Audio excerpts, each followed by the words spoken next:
Welcome to the Market It with ATMA Podcast, where we give you the tips, tools, and strategies you need to be successful. My name is Bryan, and I'll be your host today. Today, we have a very special guest joining us, and her name is Becky Gerro with River Legacy. Becky Gerro is a lifelong educator, community builder, and environmental advocate whose impact spans business, education, and nonprofit leadership. She co-founded the Big Event at Texas A&M in 1982, a student-led service initiative that now spans more than 80 campuses nationwide. After beginning her career in special education, Becky also helped grow her family's Arlington-based manufacturing business, which employs more than 70 people today. River Legacy now celebrates 30 years of connecting more than 1 million learners to nature through education, recreation, and preservation. Becky, welcome to the show. But before we get to the show, let's say thank you to our sponsors. Today's episode is sponsored by NuvoDesk Coworking, the home of Arlington's most accessible production-ready podcast studio. Whether you're launching your first show or leveling up your content game, NuvoDesk gives you a professional studio environment where you can walk in, hit record, and create. But NuvoDesk is more than just a podcast room. It's fully equipped business hub with private offices, conference rooms, and workshop and event spaces designed to help you host, collaborate, and grow. If you're ready to elevate your brand, your business, or your voice, book your next recording or your next tour at nuvodesk.com. Create here, work here, build here. Today's episode is brought to you by Nuvio, the all-in-one business platform designed to help you build, manage, and scale with confidence. With Nuvio, you can build your own website in minutes, manage all of your leads and customers through a powerful CRM, and if you're in the restaurant industry, you can run your entire operations using Nuvio's modern point-of-sale system. Whether you're a startup, a service provider, or a full-scale restaurant, Nuvio gives you everything you need in one place. Simple, connected, and built to grow with you. Discover why entrepreneurs are switching to Nuvio. Visit Nuvio.com and run your entire business on one platform. Whoa, welcome back everyone to the Market It with ATMA Podcast. And we have a very special guest, like I said before, and her name is Becky Gerro with the River Legacy Foundation. And man, we have a pleasure of having her on this show, and it's going to be a lot of fun. Let's try not to get off topic, right? We have so much fun with talking. Fingers crossed. So this show is all about, the build, launch, grow, scale philosophy that we have here at Advent Trinity Marketing Agency. But like all of our guests, build, launch, grow can, mean all kinds of different things in business, right? It doesn't just have to be for marketing. And so we'll talk about your journey as far as how you've built, launched, grown, and scaled, River Legacy. And we'll start with the Big Event at Texas A&M. And you started teaching special education and working for your family's business. What thread connects you to all those seasons? Well, the Big Event is the largest one-day service project that is student-led. Mm-hmm. And it's spread from Texas A&M all over really the world. They had one in Qatar. And it's all over the United States. We have it here in Arlington, Texas now. That's about saying thank you. Mm-hmm. And I would say gratitude is one thing that connects me in all three of those. Starting my own business, I have had the pleasure of meeting so many people, vendors, customers, and my employees, mm-hmm. and working together to make decisions that are fair for all of us. That's a big deal for me. Mm-hmm. And making a system where when we're doing well, we're all doing well. Yeah. And it creates family. And those are relationships that you can be truly grateful for. And then River Legacy, nature is where I really find my easiest time to connect to God, to the creator of all that beauty. And I don't think you can see it without saying thank you. So I would say gratitude connects all of those for me. Wow. And you started off, you've had multiple journeys from operating a small business to doing nonprofit to education.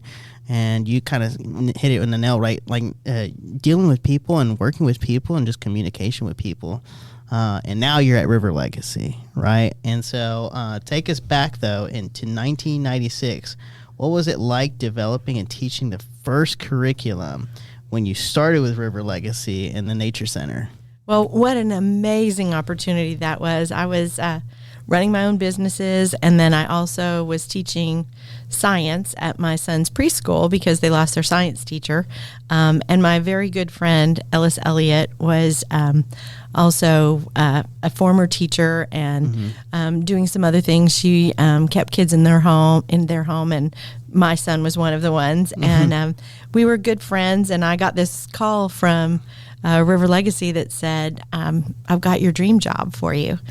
And I was holding a 2-month-old baby and ran my own businesses and had a part-time job teaching. And I thought, oh, yeah, perfect. All I need is another job. Just another thing to do. Just one more thing. Knock out sleep, and I got it covered, right? Yeah. But I tell you, it really was my dream job. And I knew I couldn't do it alone. And so I talked to Ellis, and she was all in. And we convinced the board to let us job share. They didn't even know what job share was at that point. It was kind of a new thing. And I said, you get 2 for the price of 1. Oh, there you go. And it was a great opportunity to work with an extremely talented teacher, to work to create something that they still use bits and pieces of today. It's really exciting because I feel like we have an intrinsic need for nature in our lives that's born in us. And that just like your thirst, if you ignore your thirst for long enough, then you don't feel it anymore, right? Well, if you ignore that need in you long enough, maybe you don't feel it. But as soon as you get a little spark of that, it catches on fire, and you just have to have nature. You need it. And I think that's how we're designed to live our best lives, is to really connect with nature. So many of our kids today don't have time to play outside. They don't have time to get dirty out there. And you know, I think it's really important. And I think that's one of the things that we get to do at River Legacy. Sometimes our kids are coming off the bus and they're scared because they've never been in a forest before. And all of a sudden it's this big space and they're scared and they think, you know, are there monkeys there or are there bears there? And we take them into the woods and all of a sudden they have this experience. You know, we have part of our experience that they have when they come on a field investigation is the walk in the woods. They also get to explore what's on the forest floor and learn about invertebrates, and then they learn about vertebrates. They're comparing, they're contrasting. It's hands-on, it's minds-on, and when it's time to get back on the bus, they don't want to go. So, you know, going from fear to love in about 2.5 hours. Pretty awesome, right? Yeah. And who wouldn't want a job like that?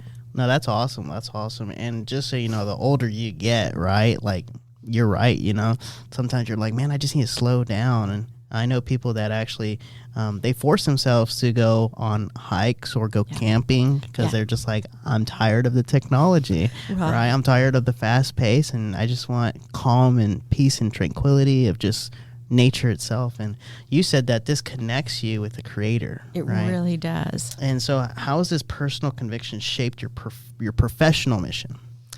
Well, again, it goes back to gratitude. I think I have every reason to be happy in my life. The Lord has blessed me dearly, and I am very grateful for it. And one of the ways that I can give back a portion of what I've been given is through my time, not just my treasure, but also my time and hopefully my talents. And so I teach Sunday school. I'm a scoutmaster, and working at River Legacy really helps me fulfill that gratitude part where I help other people connect to this beautiful nature that God has created that we can all share. Of course, it is a personal part for me, but I also see the gratitude that I have when someone is scared and then all of a sudden they find something that they love. Or, one day I was in the atrium and this mom came in and she was really excited and looking for her kid's 4th grade class. And I said, well, here, let me help you find them. And she had her name badge on, so she was an approved volunteer. And I was helping her, and she said that her mom was so scared of snakes that she almost didn't let her come when she was in 4th grade. And she begged her mom let her come, and she said that when she had her baby, she thought, I'm going to go on that field trip. And, that full circle moment is just something that really makes my work gratifying. I mean, I raise money so that we can do these things, so that people can experience this and make those connections. That's pretty cool for me. Yeah, you said, you raise money. Does it feel like work, though? No, because I am raising money, but I'm also helping people connect to what they can do. Yeah. One of the things I know about nature is that every living being, animal, plant, everything has a role to play in nature. It's an important part of this cycle that's been created. And we as humans are the only ones get to choose if we're making a positive or negative impact on the environment, on nature. And I love to be able to connect people to that. Businesses, I help them connect to that. Yeah. As a marketer, I can tell you that I can help you figure out if your audience that you're seeking is a group that I have contact with. And they're going to be grateful to you for supporting this mission in Arlington and in North Texas. So it's funny you say that, because one of our core values is joy. Right? That's a big one for me too. And you is just like, you kind of been talking about how you enjoy, right? What you do, right? And so I've been talking to staff lately about, you have to find joy in what you do. If you don't find joy in what you do, then it's hard to do the work you do. Right. And obviously there will be obstacles, which I'm pretty sure you've witnessed multiple obstacles. Had a few of those. This is going to be off topic. Dang it, Becky, we went off topic. You predicted it, though. I did. How do you embody joy in what you do? You're building this foundation. You're building, everything from build on grow scale. But as you're in the business and as you're doing this, when obstacles do come, because they will, right? How do you find ways to continue to provide joy and enjoy what you do? Well, I think part of that is the relationships that you build and the trust that you build with the team. We have a great team, a small team, but it's a mighty team at River Legacy. And one of the things I love about it, and it does bring me great joy, is I can have bad ideas and just pitch them right out there, and somebody's going to toss it around with me and help me develop it. Or say, hey, you know what, let's focus on this instead. We can work together, and to solve problems, I don't have to do it by myself. Talk about a joy right there. Yeah. And we have people who have so many different skill sets, but when we work together, we can do way more than we could do by ourselves. Yeah. I think there's also a great joy in seeing something come to fruition, where you have an idea, you build it with your team, you collaborate with others, for us, we get a lot of volunteers who are so committed. And when you see that meshing into something that's meaningful and even life-changing for people, boy, talk about joy. Yeah. And it doesn't feel like work. There are a couple of things. There's admin work, right? Oh, man. But it's funny. I was just a volunteer. You actually... she pulled my leg and arm, and she was like, I need people to do the dunk, dunk tank. The dunk tank. And I volunteered. You were awesome. Volunteer. You're a very positive person, but you were able to get on your smack talk. And yes, I did. And give kids like, oh, you missed it, you should get 3 more. Yeah, that was so much fun. And the kids, you do it for the kids, And think about, you were out there, you were creating memories for kids. They remember that guy who was up there, and you're a business person in town taking your time. That shows that you care about our community. But for that one kid, you may be the only man who, talked to him and and made him feel like he was doing something important. Yeah. And you got dunked and you cheered for them. And I mean, that's meaningful. It and is. You never know. I mean, I don't know about your life, but I have like snippets of my childhood that I remember, just bits and pieces here and there. Mm-hmm. That could be something that somebody remembers the rest of their life, Bryan. That's true. You know, you just never know who you're going to impact. Right. And so, you've been growing River Legacy, you know, and now you serve approximately 14,000 students each year. So what does typical field investigation experience look like for a fourth grader? Well, our fourth graders come and we divide them into 3 groups and rotate through these 3 different areas.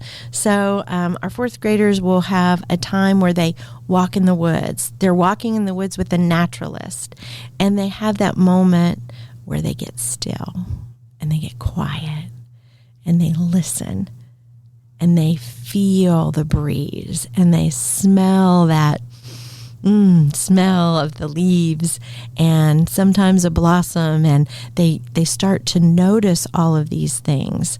And all of a sudden, they are in a different place. Mm-hmm. I've heard some kids say, it's like it's another world. And isn't that cool to be able to provide that for them? Also, they've had a week-long study unit about the forest, about this ecosystem that they're stepping into.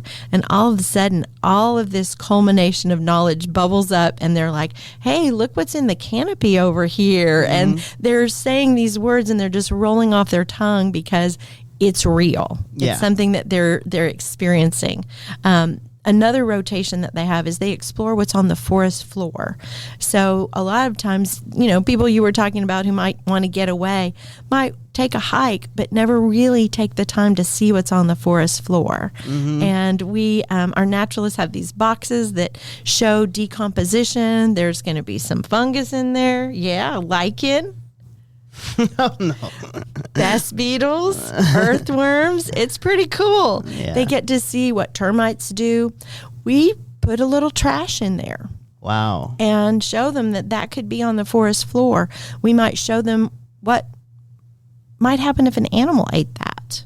And all of a sudden, you've got these fourth graders who are like, it would be terrible to litter, and people who litter should go to jail. And, you know, they are all of a sudden passionate environmentalists, and I love that. The third part of their visit is they get to visit they learn about invertebrates on the forest floor, bugs, worms, and then also they learn about vertebrates as the third part. So they get to meet animals up close. They compare a reptile and a mammal, and that comparing and contrasting, yes, that's science, but it's also a lot of observation skills that are going to help them other places. Their language skills are just on fire. They're talking about all the differences that they see, and it's a way to bring all the different subjects together. Mm-hmm. One of the things that Dr. Ellen Ravkin talks about is what the forest provides that would bring animals there to live, but also what brought people there to live, because we have our whole city and our whole North Texas area because of the Trinity River and this forest around it. So this brought life to us. You know, something funny is I just thought about this just now, but all this education about nature, right? And so I think that business owners and just corporate people, we get lost in the fact that we're doing our day job, we're working here, but we're also living here, right? And so to know that, hey, you're not alone, right? And we got to take care of our environment.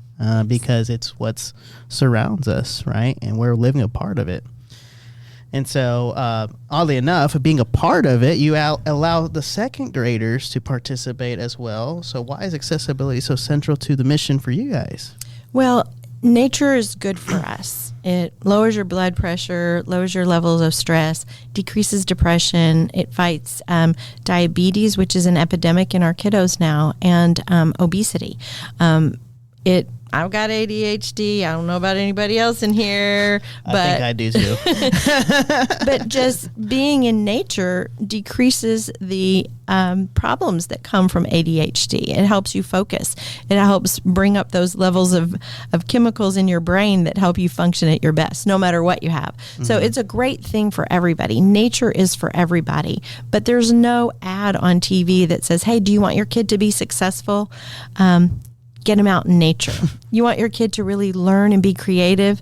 Let them play with dirt. That's a good advertising for River Legacy just now. Just say, one more time, do it again. Well, and I really do think that. Another thing is that we do, for our second graders, we help them understand the seasons and the changes in the seasons and the way the animals change, the way the forest changes, and how they change also. And so change and really having resilience is something that they can learn from nature. And I think we all need that, don't we? It's funny. You talk about the creator, and I just had a meeting right before this talking about animals, right? And it's another society that working with animals and how important it is for us to take care of animals. And now we're talking about, it's almost like a sign is going on in this today. So. I think so. And speaking of, your business, we do retreats, and we do a corporate retreat that's in a beautiful setting, but also we can bring in an animal. We can take you on a little guided hike.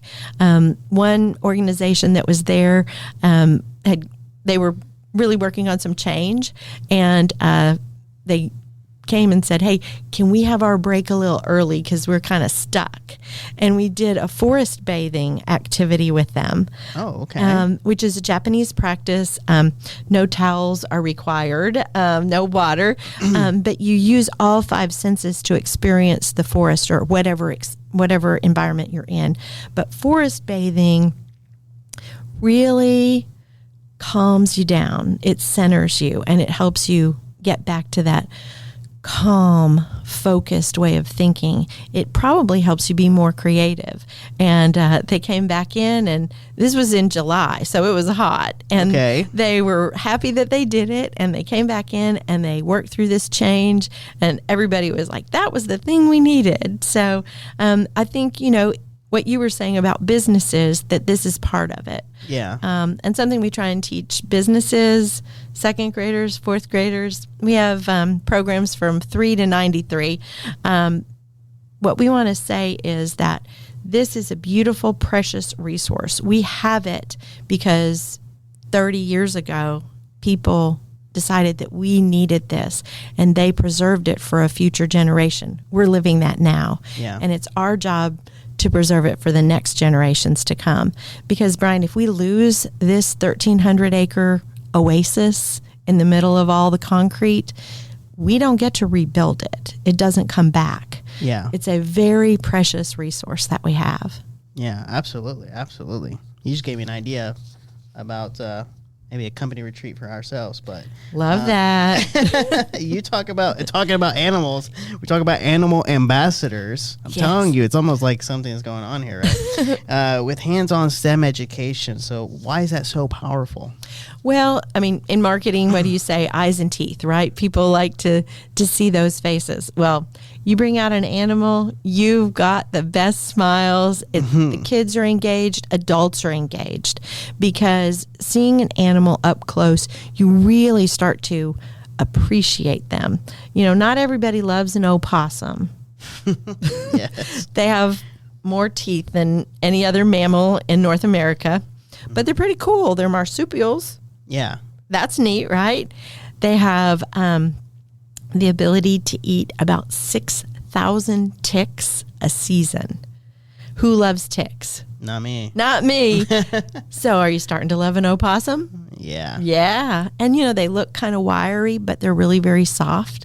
They have really cool paws. They have a neat tail. And people start to think, wow, these are kind of cool. And it just engages people. And then they start asking questions. Well, what does a marsupial need here in North America? What does this mammal have that's different from a reptile? It's the kind of thing that really gets the brain going. So hands-on, minds on. That's what we're going for at River Legacy. That's so awesome. And so, you have Instagram that's become your strongest marketing channel, especially reels featuring animal ambassadors. And why do you think that works?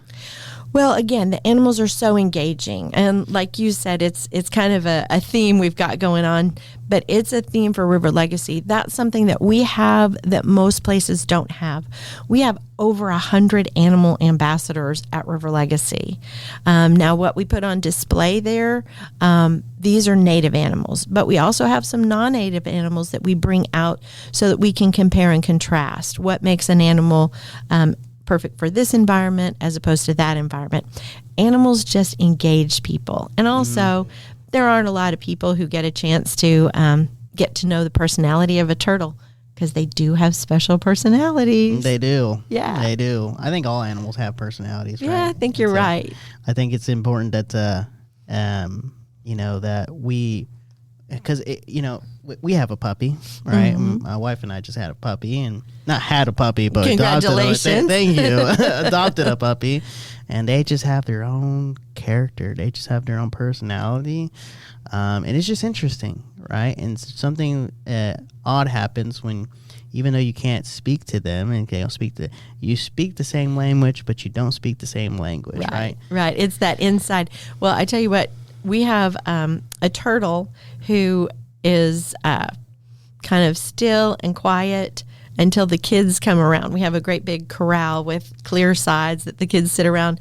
And I'm telling you, when the kids get there, he's just strutting around, looking at everybody. Yeah. And it makes the kids feel so engaged and special because Winston looks at them. Isn't that neat? Yeah, I mean, they have souls, right? Like, yeah, you just feel that connection.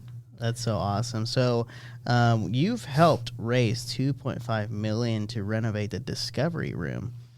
What did that campaign teach you about community partnership? Well, again, we can't really do what we need to do for River Legacy, for Arlington, for North Texas alone.